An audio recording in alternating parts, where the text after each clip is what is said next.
My fellow Americans, this is Liberation Day, waiting for a long time.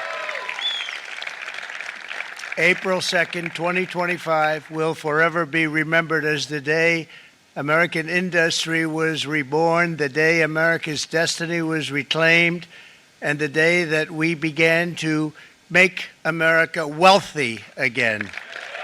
We're going to make it wealthy, good and wealthy. On Wednesday, President Trump announced sweeping new tariffs on all U.S. imports. And as you can hear, Trump called his plan, quote, Liberation Day, because he feels these tariffs will be the biggest step towards getting economic power back in the United States. Our country and its taxpayers have been ripped off for more than 50 years, but it is not going to happen anymore. It's not going to happen. This move is a major escalation of Trump's trade war. And so far, the fallout has been swift. By Thursday morning, the announcement sent shockwaves through the stock market and rattled businesses. And economists are now warning that a recession is much more likely.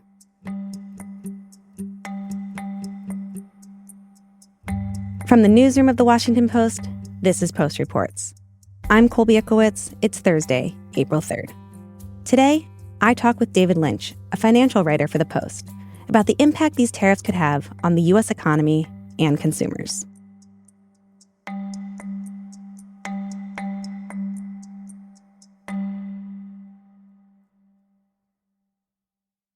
So let's start with the absolute basics. What exactly are these tariffs that Trump announced yesterday? Well, the first thing to understand is tariff is just a fancy word for a tax. So what the president's done is he's put a new tax on all of the products that we import from other countries around the world and use here in the United States. Now, those can be consumer goods, the clothes you and I are wearing. It can be parts that businesses put into bigger products. You know, an automaker may bring in a carburetor from Mexico or a wiring harness from Mexico or some electronics from China. These are all imported goods. They'll now be more expensive. The president's put two new sets or types of tariffs on. One is a 10% levy on everything that we bring in from all over the world. And then there's an additional set of tariffs, which he describes as reciprocal tariffs. That's really marketing. They're not really reciprocal in the sense of what that word means. You should think of them as sort of custom-tailored tariffs for individual countries, about 60 other countries that he sees as being unfair to the United States. And so when does Trump say these tariffs are going into effect? Well, the first across-the-board 10% tariff takes effect April 5th, which I've started to lose track of days, but I'm pretty sure that's Saturday. Yeah, in a couple days. Yes. And the second really draconian set, and we should say these so-called reciprocal tariffs range up to 50%. I mean, they basically are the steepest tariffs that we've seen in a century. Wow. Those take effect a couple of days later on the 9th, I believe. Okay, so these tariffs go into effect in a couple of days. When would the American consumer maybe start to feel that? Could be quite quickly. These will be decisions made by individual importers and retailers and manufacturers on a product-by-product basis. Right. So, it's worth bearing in mind that let's keep it simple with the 10% tariff to start. That doesn't mean every product's price will go up by 10% to the final consumer. That'll be a decision made product by product. But what you can say is prices are going up. What does Trump say is the goal of imposing these tariffs now?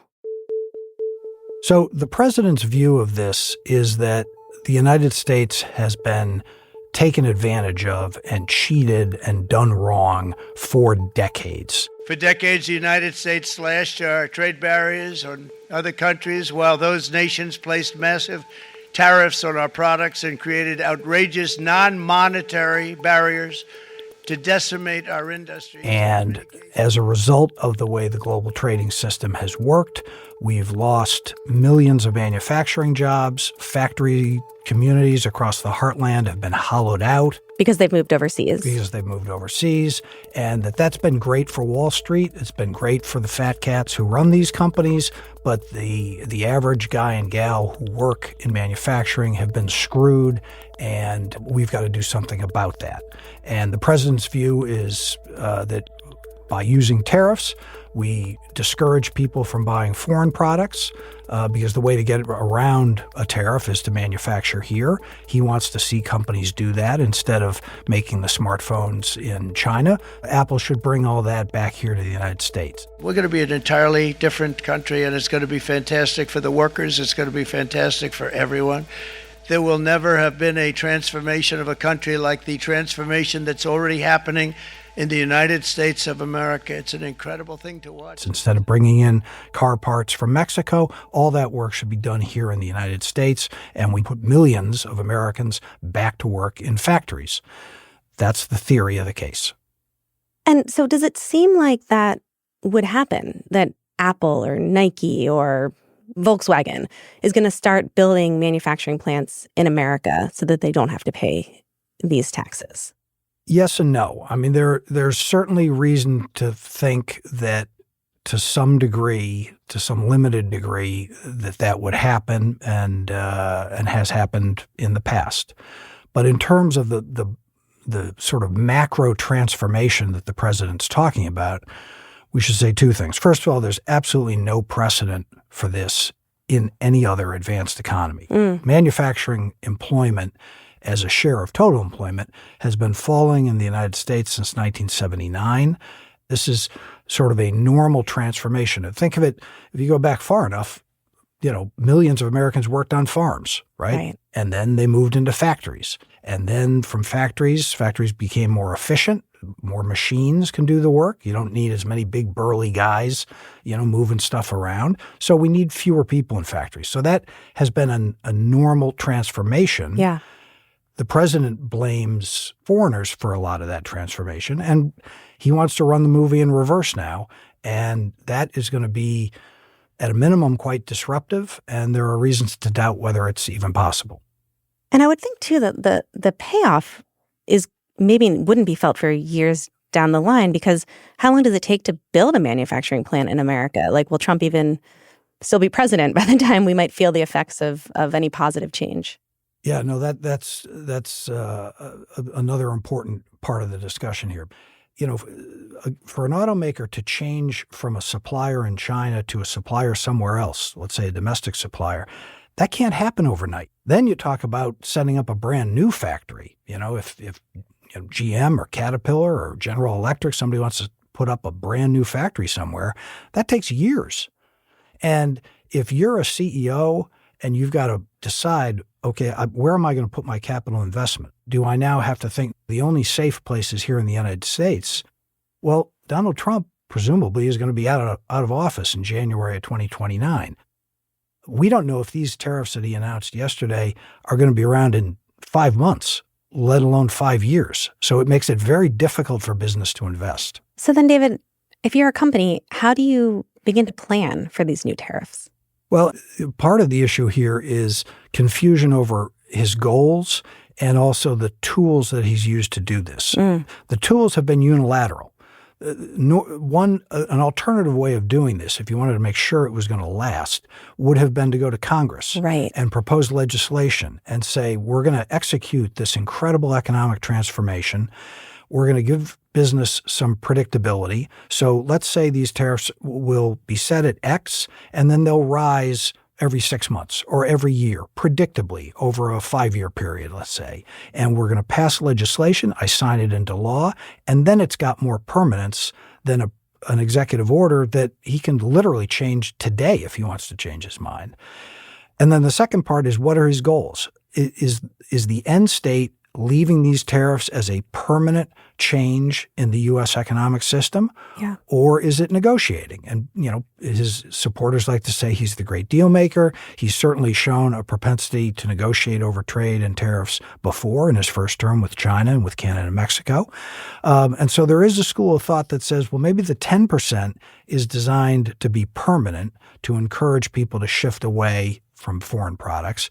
But maybe these really eye-catching 40 and 50% tariffs, maybe that's all just a negotiating ploy. But the problem is we don't know yet. Right, we don't know. I'm glad you brought up, David, the issue of Congress. Can the president just do this? He can just tax the world and doesn't need any congressional approval for that? No, it's a good question because, again, let's go back to where we started. A tariff is a tax, right. And the Constitution quite explicitly grants tax-making power to Congress. Right. Over the years, and this long predates Donald Trump, Congress has sort of delegated or subcontracted out much of this authority to the president through trade legislation. And traditionally, most presidents did not use a lot of the powers that Congress had granted. But as we've seen in a number of realms, Donald Trump, particularly in his second term, has been quite aggressive at pushing the boundaries of presidential power. So, for instance, the tool he used yesterday is designed for economic emergencies, and it gives the president the sort of emergency powers you'd expect, that if, God forbid, an invading army was coming through and he needed to block some transactions or do something to the economy, this is the law you'd use. And so yesterday he declared a national emergency. Now, the national emergency was over our chronic trade deficits. Which means we buy more from foreign countries than we sell them. Now, that has been the case since 1975 when I was in high school. Mm-hmm. That was a long time ago. So that's been 50 years of trade deficits. Now, you can look at that and say, that's an emergency. We can't tolerate one more minute of that. Or you can look at that and say, well, wait a minute. Is that really an emergency, a problem that's been building for 50 years? And so you may see legal challenges to this. Yeah. And the Trump administration is hoping this also adds revenue to the United States. So who's actually paying, and how much money does Trump think he can raise off of this? The first, it's an important point. The first thing to understand is that Americans pay these tariffs. The president often, always, describes tariffs as something paid by the foreign countries. That's not how it works. American importers pay these tariffs just like you and I pay any other tax. We import a product, or a company, an American company, imports a product from overseas. They go down to the port and they pay U.S. customs officials that tariff. And how much do they think they can make off of this plan? Well, the administration wants to raise quite a lot of money this way, $600 billion a year. Wow. $6 trillion over a decade. This, according to Peter Navarro, the president's senior trade advisor. That might be possible, except that they also want to discourage you from buying imports. So you can only raise the money right. if people keep importing the same amount of products, even though prices have gone up. It's a great point. And that's not really likely, right? Because the entire point of a tariff, like literally the entire point, is to discourage you from buying those foreign products, to make you look at, something from China or Mexico or the United Kingdom and say, no, that's too expensive. I'll buy something made in America instead. And if you do that, then you're not paying the tariff and the government isn't getting the revenue. And one of the inconsistencies in the president's plan is that he simultaneously wants to use this to discourage you from buying things, and yet he wants you to continue buying them so he can raise all the tariff revenue. Can't have both. You can't have it both ways. So big picture, Trump, his advisors, says this will strengthen the economy. Is it true? In the short term, no. I think the administration has described an approach of short-term pain for a long-term gain. The question is whether, the country is going to have the stomach for the pain, because, again, this represents a heck of a gamble by the president. He promised to bring prices down on day one. Now, even allowing for political hyperbole, we're well past day one. The Federal Reserve has been struggling to get inflation under control. This is going to make it worse, not better. And depending on which economist you talk to, this is going to push prices back up to an annual rate of increase well over 3%, maybe touching 4% later this year. And it is an open question as to just how long people are going to be willing to tolerate that.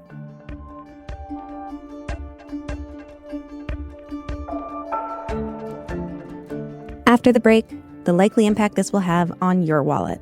We'll be right back.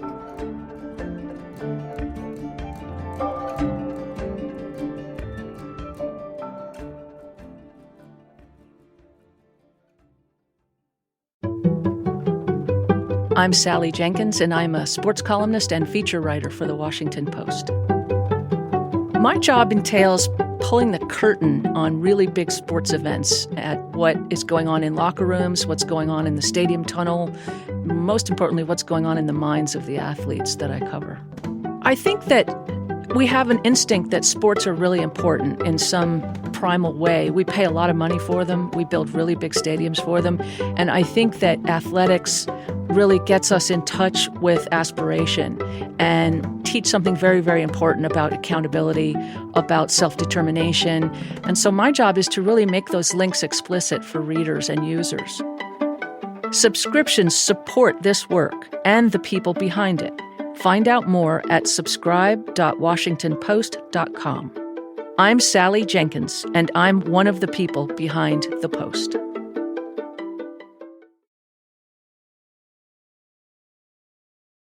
So, David, we talked a little bit about what this is going to mean for the everyday American, the everyday consumer, but can we talk a little bit more, like, how much are you going to feel this in your pocketbook or in your wallet? It's important to say that all the conclusions that we have so far are based on economists running model of how the economy works and how it will respond to various products becoming more expensive. But depending, again, on which economist you believe, this could be $1,000 to several $1,000s a year for the typical family. Wow. Also important to note that the people who really are going to feel this are not people on Wall Street, are not CEOs. They're the folks in the bottom 20% of the income distribution, people for whom inexpensive products from abroad have really been a lifeline. The folks who shop at the Family Dollar store and the folks who live from paycheck to paycheck, who really spend a much higher proportion of their total earnings than do the more affluent folks, those poorer people are really going to feel this. And, a lot of those folks voted for Donald Trump. Yeah. And so we're taping this Thursday morning. It's around 10:30.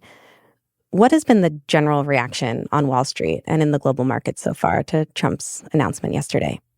I think a little bit of surprise, a little bit of despondency. Wall Street has been telling itself a story for most of the last few months, basically that they would get all the good stuff that President Trump had talked about on the campaign, tax cuts, deregulation, the stuff investors love because that makes it more profitable for companies, and so the stock prices go up. And they wouldn't get any of the bad stuff, i.e. tariffs, because it is overwhelmingly unpopular among investors. Because think about it, however costs were optimized for a particular company yesterday, everything just got more expensive. Depending on how things shake out, it's going to be very tough for you to keep your profits where they were, let alone grow them. You need growing profits to get growing stock prices, which is what we all want as investors. Now, the White House has said Wall Street will be fine, this will shake out. Everybody talked doom and gloom in the first administration, and it was great. So, just calm down, people.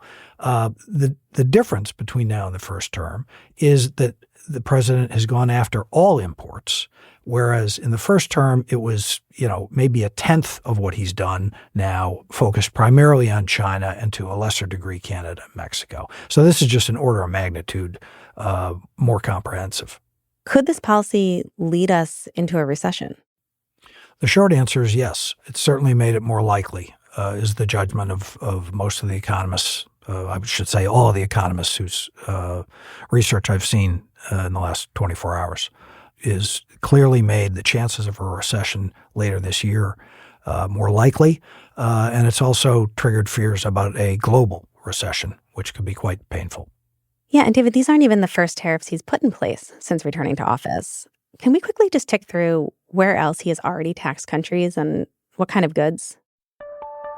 Sure. Well, he at one point threatened tariffs on Colombia because the Colombian president wouldn't let a plane full of illegal migrants land there.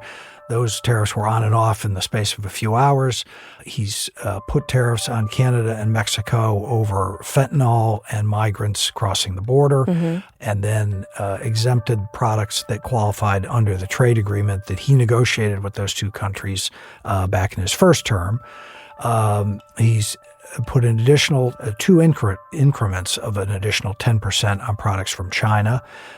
He's put tariffs on steel and aluminum, and announced tariffs on copper, lumber, and more to come with pharmaceuticals and semiconductors. Oh, and of course the auto tariffs that took effect just 10 hours ago. So it's been soup to nuts. And how have those affected the economy so far, the ones that are already in place? Well, I think the immediate economic impact has been fairly muted because much of this has been partial and incremental, and we're still in the early days. I mean, so again, the auto tariffs just took effect just past midnight last night, but all of this will start to accumulate. I think the president is quite serious about what he's laid out. I think he's determined to go forward with this in a way that in the first term he may not have been, and I think it's a mistake to think that this is all some sort of chaotic, bumbling effort. I think he has a clear direction of travel, and the direction of travel is higher tariffs. And David, shifting just for a moment to the politics of all of this, Trump actually saw his first major rebuke from members of his own party on the tariff issue. Wednesday night, 4 Senate Republicans joined with Senate Democrats to block the earlier tariffs that Trump had placed on Canada. So do you think that could change anything if more Republicans start coming out saying, like, whoa, not so fast, this isn't really what our party stands for? So if you're asking whether congressional Republicans are suddenly going to rediscover their institutional prerogatives, I would say I'm skeptical. If you had a time machine and could go back 10 years and imagine a Republican president proposing the sort of policies that were proposed yesterday, the response from Republicans on the Hill would have been much sharper and much more oppositional. So to me, what we saw yesterday was very muted. There's a lot of concern, but the concern has not gotten to the point where anybody wants to risk being attacked by the president or Elon Musk or being primaried. And so, my expectation would be he, the president, still has plenty of running room before the Hill would get active. Yeah. So big picture, what does this moment, in your perspective, really symbolize for America and its role in kind of the global economy and in global politics? So this is really a historic moment because what the president is trying to do is really turn his back on a global economic system that was established largely by his predecessors in the White House and by generations of American policymakers. This is the world we've created. The tariffs and the trade barriers that other countries are permitted to maintain are the function of trade negotiations that we led in the early 1990s.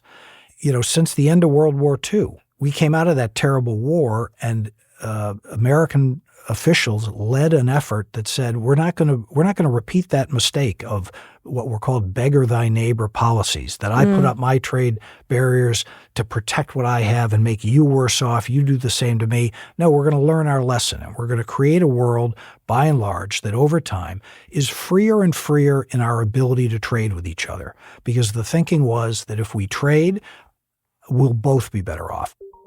Now, what the president and his supporters, who were both Democrats and Republicans, I should say, would say, well, yeah, that was great, and that worked pretty well for a while. But over the last 20 or 30 years, the average guy's gotten screwed. So we want something different. And that's sort of the legitimate anger that's been out there that the president's capitalized on.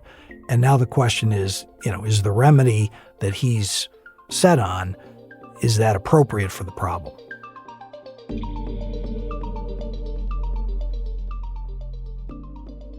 David, thank you so much for joining us. Happy to do it.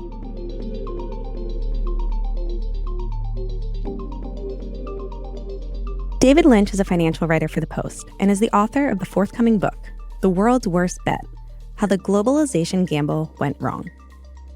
On Thursday, the Trump administration continued to insist that these tariffs are not a negotiating tactic. Here's Commerce Secretary Howard Lutnick on CNN. I don't think there's any chance that President Trump's going to back off his tariffs. This is the reordering of global trade, right? That's what's going to happen. But the world should stop exploiting the United States of America. U.S. stocks continued to fall on Thursday. By the time markets closed, the S&P 500 dropped nearly 5%, the largest single-day loss since the early days of the pandemic. The Nasdaq was down almost 6%, also the biggest drop since 2020. The Dow Jones Industrial Average slid more than 1,600 points. That's it for Post Reports. Thanks for listening. If you want to support the show, please subscribe to The Washington Post. Not only is it a great way to help us continue to do this work, but you can now get access to Washington Post podcasts ad-free in Apple Podcasts. Subscribe in Apple Podcasts or by following the link in our show notes. Today's show was produced by Sabby Robinson and Ariel Plotnick, with help from Rennie Stiernovsky. It was mixed by Sean Carter and edited by Lucy Perkins. Thanks also to Jen Liberto.